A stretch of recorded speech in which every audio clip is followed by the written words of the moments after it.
Chattel slavery is just one form, but the root cause is political slavery. Now, you probably heard of Leo Tolstoy. He's known as one of the greatest writers of all time. He wrote this book called The Slavery of Our Times.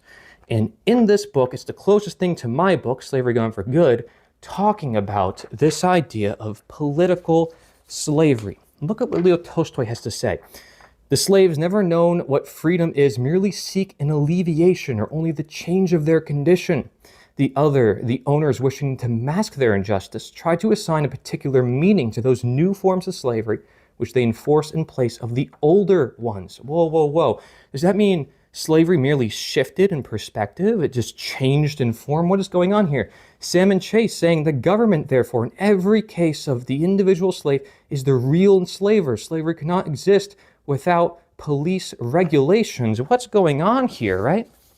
Well, it just so happens if you look up the roots to police, you ask any AI, does police have its roots in the slave patrol?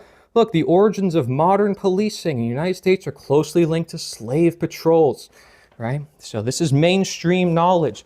Look at this quote from Lysander Spooner. It can't become any more evident. Who but such usurpers, robbers, and murderers as they ever established slavery, or what government except one resting upon the sword, like the one we have now, was ever capable of maintaining slavery?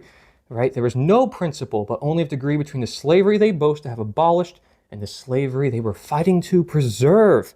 All this, he says, they can do only by establishing what they call a government and making what they call laws. Now, again, this is an abolitionist, prominent lawyer at the time in the 1800s, right? All the great governments of the world, those now existing as well as those of the past away, have been of this character.